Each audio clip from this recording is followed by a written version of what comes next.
Aujourd'hui, je te donne l'erreur que tout le monde fait sur les pectoraux et je te donne la solution.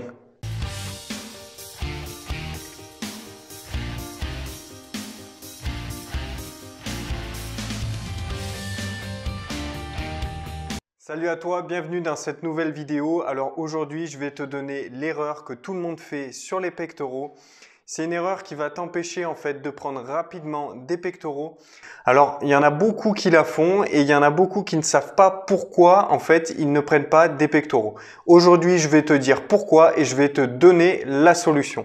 Pourquoi je fais cette vidéo? Tout simplement parce qu'il y en a beaucoup qui me posent la question. Ils me disent « Oui, mais Eric, tu sais, moi je travaille à fond les pectoraux et j'arrive pas à prendre comme il faut. En fait, ça fait 6 mois que je les bosse et voilà, je prends tout dans les épaules, je prends tout dans les triceps et je prends pas de pectoraux, j'arrive pas à les développer. » Eh ben oui, c'est normal parce que tout simplement, vous n'avez pas la bonne méthode, vous n'avez pas la bonne position sur tous vos mouvements, que ce soit le développé couché, le développé incliné, l'écarté. C'est d'ailleurs les 3 mouvements que je vais te proposer aujourd'hui et on va les regarder ensemble. Alors, il y en a beaucoup qui vont me dire que c'est le facteur génétique. Alors, la génétique peut jouer si tu as plus ou moins des pectoraux à la base. Mais si ça fait 6 mois que tu les travailles et que tu ne prends pas du tout au niveau des pecs, eh ben, il y a un problème. Et ce problème-là, on va le voir ensemble. Alors déjà, je vais décrire avec toi 3 mouvements qu'on utilise fréquemment pour les pectoraux, notamment le développé couché, le développé incliné et l'écarté haltère ou écarté à la machine comme tu veux. Alors là, je vais te décrire un développé couché barre, un développé incliné haltère et un écarté à la machine, c'est-à-dire un pec flat. Le développé couché, c'est le premier mouvement que je vais te présenter ici. Alors, tu as déjà dû en faire si tu regardes cette vidéo. C'est un des mouvements les plus courants. C'est un mouvement polyarticulaire. Donc, tu as l'articulation de l'épaule et du coude qui travaille. Il faut savoir que sur ce mouvement-là, il faut avoir les pieds bien à plat, un angle à 90 degrés au niveau du genou, s'allonger sur le banc, respecter ses courbures naturelles, avoir la tête dans l'alignement du buste et surtout ne pas creuser plus le dos que ce que notre courbure naturelle le veut. Voilà, donc on a un léger creux au niveau du dos, c'est normal, mais il ne faut pas l'accentuer, il ne faut pas ponter comme ils font en force athlétique. Donc ça, après, ils sont sur de la performance, donc c'est différent. Mais voilà, nous, c'est pas ce qu'on recherche. On cherche à faire de l'hypertrophie. Donc voilà, on ne va pas chercher à ponter et à mettre excessivement lourd. Donc une fois que tu as attrapé la barre, il va falloir que quand tu descendes au niveau du bas des pectoraux, tu aies un angle à 90 degrés au niveau du coude. Donc ça, c'est pour connaître ton écartement. Alors déjà, il y en a beaucoup qui prennent un mauvais écartement. Alors soit ils prennent trop large et malheureusement, si tu prends trop large, c'est pas comme ça que tu vas choper des pecs de malade puisque ton amplitude sera vachement réduite en fait. Donc plus tu as une amplitude réduite, moins tu prendras au niveau du muscle. Donc après, le tout, c'est de trouver l'amplitude adéquate. Donc après, si tu es trop serré, tu vas tout prendre sur les triceps et également sur le deltoïde antérieur, c'est-à-dire sur l'avant d'épaule. Donc il va falloir que tu aies le bon écartement, c'est-à-dire un angle à 90 degrés au niveau du coude. Ça, c'est la première étape qui est très importante. Ensuite, l'erreur qui est fondamentale, et c'est l'erreur que tout le monde fait, c'est celle-là que je vais te donner aujourd'hui, c'est au niveau des omoplates, les gars. Vous travaillez tous avec les épaules, c'est-à-dire que vous décollez vos omoplates.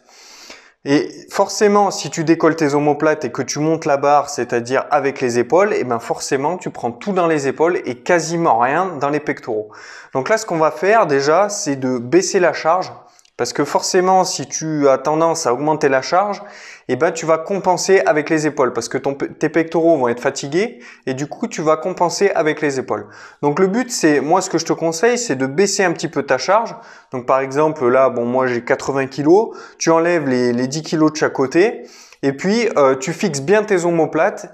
Tu viens tendre tes bras, mais sans travailler les épaules. Alors, je ne sais pas si tu vois ce que je veux dire, mais regarde, là, je travaille avec les épaules, tu vois. Donc là, j'avance bien mes épaules. Et si je fixe mes omoplates, tac, je tends pareil les bras, mais je travaille qu'avec les pectoraux et les triceps. Donc ça, c'est super important. C'est une des erreurs qu'il ne faut pas faire pour prendre des pectoraux. Le deuxième exercice où l'erreur peut être fatale aussi, c'est également sur le développé incliné haltère. C'est pour ça que je te présente cet exercice. Alors, c'est exactement la même erreur que sur le développé couché. C'est-à-dire que voilà, au niveau de la position, les pieds à plat, un angle à 90 degrés au niveau du genou. Tu t'allonges sur le banc, donc il ne faut pas que le banc déjà soit trop relevé, et ça, il y en a beaucoup qui le font également. En fait, il va falloir mettre ton banc au premier cran. Si tu le mets au deuxième cran, déjà, il est un peu trop incliné. Donc le premier cran, ça suffit. Là, tu es bien sur les pecs. Si tu l'inclines un peu plus, tu vas être sur les épaules. Donc du coup, tu vas prendre des épaules, mais pas des pectoraux. Ensuite, il va falloir donc que tu respectes tes courbes naturelles, la tête dans l'alignement du buste. Il va falloir que tes haltères soient au-dessus des pectoraux, mais que tu les descendes en fait juste en dessous de la clavicule. Il ne va pas falloir que tu les descendes en dessous au niveau du bas des pecs. Donc ça, c'est super important. Il va également falloir que tu écartes bien, que tu ouvres bien ta cage thoracique afin que tu aies un angle à 90 degrés au niveau du coude quand tu descends. Parce qu'il y en a qui ont un angle un peu trop fermé et du coup, ils tapent plus sur les triceps et les épaules également. Et du coup, ils ne travaillent pas bien leurs pectoraux. Donc ça, c'est la première erreur. Et donc l'erreur qui est fatale également et l'erreur la plus importante que je te présente aujourd'hui, c'est justement de fixer les omoplates. Donc ça, c'est la même erreur qu'au développé couché. Et elle est super importante. C'est-à-dire que là, si tu ne fixes pas les omoplates, tu vas encore travailler avec les épaules. Et du coup, plus tu vas mettre lourd, plus tu vas travailler avec les épaules, tu vas compenser et tu vas prendre beaucoup d'épaules, mais très peu de pectoraux. Donc, ce qu'il faut faire, c'est baisser ta charge et travailler avec les omoplates fixes, tendre les bras sans hyperextension du coude, bien sûr, et bien ramener les haltères sans les faire toucher pour bien garder la tension. Troisième mouvement où je vais te donner l'erreur qui est fatale également, c'est l'écarté à la machine. Donc après, tu peux faire écarter aux haltères, c'est pareil, c'est la même erreur.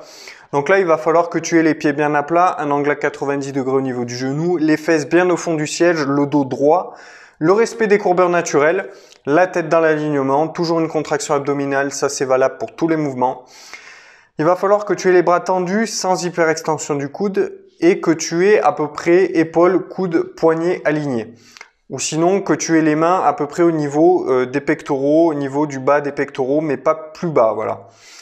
Ensuite, il va falloir justement que tu ramènes bras tendus, les deux poignets devant toi, tout en gardant un léger flex au niveau des coudes. Donc là, ce qui va être super important sur ce mouvement, en fait, c'est de garder donc les bras tendus, mais également les omoplates fixes, comme pour les deux mouvements précédents. Donc là, on va pas avoir le problème des coudes à 90 degrés, mais le gros problème, c'est les omoplates fixes. Parce que là, on va avoir tendance à taper encore sur les épaules si on met trop lourd. Donc si tu tapes sur les épaules, tu ne prendras pas de pectoraux. Donc ce qu'il faut faire, c'est baisser la charge, fixer tes omoplates et travailler uniquement avec les pectoraux. C'est là que tu prendras le mieux.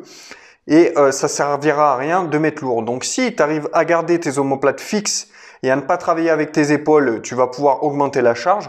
En revanche, si tu sens que tu prends tout dans les épaules, c'est hyper important la sensation, c'est-à-dire de sentir ton muscle travailler. Si tu sens tout dans les épaules et rien dans les pectoraux, c'est qu'un problème, c'est que soit tu mets trop lourd, soit tu as une mauvaise position.